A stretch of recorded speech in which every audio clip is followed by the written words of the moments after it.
Hello বন্ধুরা, কেমন আছেন সবাই? শুধুমাত্র একটি সিম কার্ডের কারণে আপনার জীবনটা কিন্তু পুরো তছনছ হয়ে যেতে পারে। জেল, জরিমানা বা এর চেয়েও অনেক বেশি কিছু কিন্তু হতে পারে। আর তার জন্য কিন্তু আপনার ফ্যামিলি সারাটা জীবন আপনার জন্য চোখের পানি ফেলবে। আপনি ভাবছেন সেটা আবার কিভাবে সম্ভব? একটা সিম কার্ডের জন্য এত কিছু কি আসলেই সম্ভব? হ্যাঁ, অবশ্যই সম্ভব। একবার ভেবে দেখুন, আপনি যখন একটি সিম কার্ড কেনেন তখন কিন্তু এনআইডি কার্ড দিয়ে এই সিম কার্ডটি ভেরিফাই করে তারপরে কিন্তু আপনার নামে এই সিম কার্ডটি রেজিস্ট্রেশন করা হয়। এখন এই সিম কার্ডটি আপনার হারিয়ে গেল বা আপনার মোবাইলটা চুরি হয়ে গেল বা কোনো কারণে আপনার সিম কার্ডটা হারিয়ে ফেলেছেন এবং এই সিম কার্ডটা অন্য কেউ ব্যবহার করছে, অথবা আপনি যখন একটি সিম কিনবেন তখন কিন্তু এনআইডি কার্ডের মাধ্যমে রেজিস্ট্রেশন করে ফিঙ্গারপ্রিন্ট দিয়ে তারপর কিন্তু আপনি একটি সিম কিনতে পারেন বা আপনার নামে রেজিস্ট্রেশন হয়। তো আপনি কোনো একটি দোকানে গেলেন, দোকানে যাওয়ার পরে আপনি ফিঙ্গার দিলেন, আপনার ভোটার আইডি কার্ড দিলেন, দেওয়ার পর এখন সেই দোকানদার যদি হয় ভদ্রলোক, তাহলে প্রথমে যে আপনি ফিঙ্গারটা দিলেন সে বলবে যে আপনার ফিঙ্গারে হয় নেই, আবার একবার দিতে হবে। কিন্তু ওই ভদ্রলোক প্রথম যে ফিঙ্গারটা আপনি দিয়েছেন সেই ফিঙ্গারে কিন্তু আরেকটি সিম কার্ড সে ভদ্রলোক কিনে ফেললো, আপনি কিন্তু সেটা জানতেও পারলেন না আপনার নামে। এবং দ্বিতীয়বার যে ফিঙ্গারটা আপনি দিলেন সেই ফিঙ্গার দেওয়ার পরে আপনার নামে আরেকটি সিম কার্ড রেজিস্ট্রেশন করলো, করার পরে সেটা আপনাকে দিল। অথবা দ্বিতীয়বারও বলল যে ফিঙ্গারটা হয় নাই, আবারও দেন। তো আপনি দ্বিতীয়বার ফিঙ্গার দিলে দ্বিতীয়বারও কিন্তু আপনার নামে আরেকটি সিম রেজিস্ট্রেশন হয়ে গেল।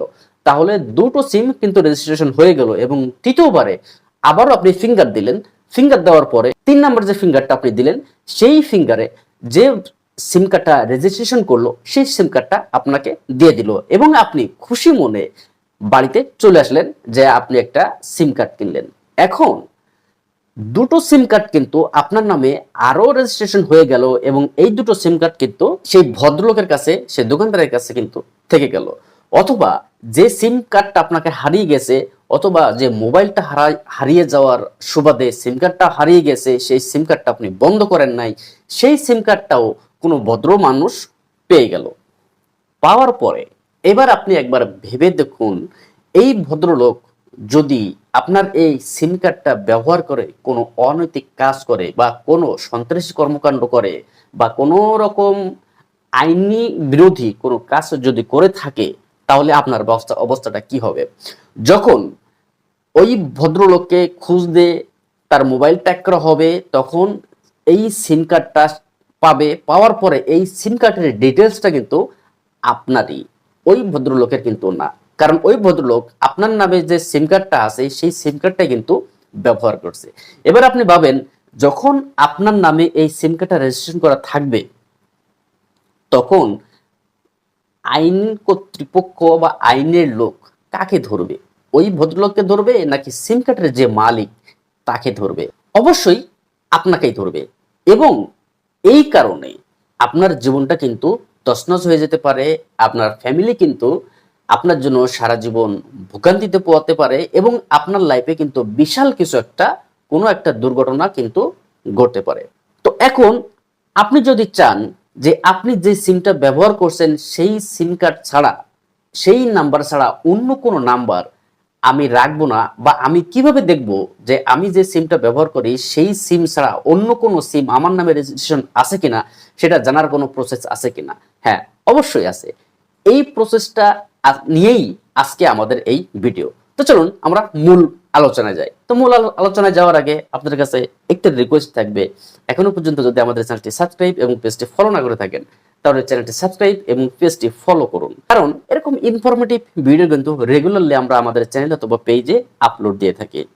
আর ভিডিওটি যদি ভালো লাগে তাহলে অবশ্যই আরেকজনকে দেখার সুযোগ করে দিবেন, আর লাইক দিতে কিন্তু বলবেন না।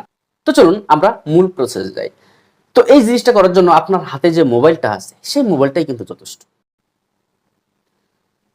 তো আমাদের মোবাইলের যে ডায়াল প্যাডটা আছে সেই ডায়াল প্যাডটা কিন্তু ওপেন করতে হবে। তো আমি আমার মোবাইলের ডায়াল প্যাডটা ওপেন করলাম। ওপেন করার পরে *1600# এটা লিখে আপনাদেরকে ডায়াল করতে হবে। তো আমি এটাকে লিখে ডায়াল করে দিলাম।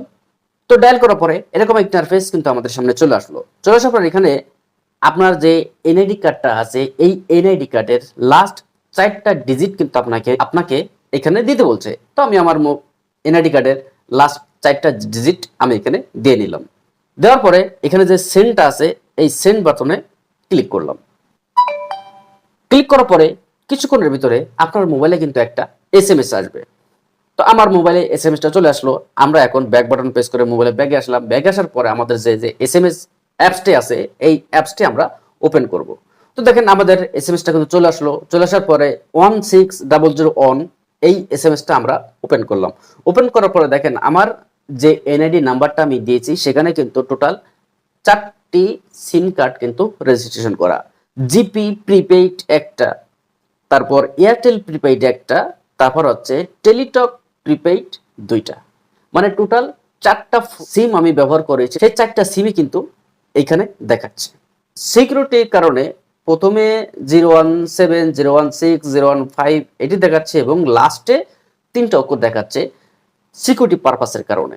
এখন আপনি এটা দেখলে নিশ্চয়ই বুঝতে পারবেন যে এই নাম্বারটি আমার নাকি আমি ব্যবহার করি নাকি অন্য কেউ ব্যবহার করে। তো যখন আপনি দেখবেন যে এখানে একটি নাম্বার আছে, একটি সিম আছে যে সিমটা আমি ব্যবহার করছি না, তো এই সিমটা আপনি বন্ধ করতে চাচ্ছেন। তো আপনি এই সিমটা কিভাবে বন্ধ করবেন? ধরেন আপনার একটি গ্রামীণ নাম্বার আপনি এখানে দেখতে পেলেন যে গ্রামীণ নাম্বারটা আপনি ব্যবহার করেন না। তো এখন আপনি এই গ্রামীণ নাম্বারটা বন্ধ করতে হলে কিন্তু খুব শীঘ্রই আপনি গ্রামীণ কাস্টমার কেয়ারে যে আপনার যে এনআইডি কার্ডটা আছে সেই এনআইডি কার্ডটা নিয়ে যাবেন। নিয়ে যে আপনি এই নাম্বারটা খুব সহজেই বন্ধ করতে পারবেন। এবং যদি নাম্বার আপনার মুখস্থ নাও থেকে থাকে তারপরে এই এনআইডি কার্ডটা ওদের কাছে দিলে, জিপি কাস্টমার কেয়ার অফিসারের কাছে দিলে তারা কিন্তু আপনার নাম্বারটা বের করে দিবে এবং এই নাম্বারটা কিন্তু তারা বন্ধ করে দিবে। তো এভাবে চাইলে আপনি কিন্তু খুব সহজেই অনেক বড় বিপদের হাত থেকে রক্ষা পেতে পারেন। তো এই ছিল বন্ধুরা আমাদের আজকের ভিডিও। দেখা হবে পরবর্তীতে নতুন কোনো ভিডিও নিয়ে। ভালো থাকেন, ততক্ষণ আল্লাহ হাফেজ।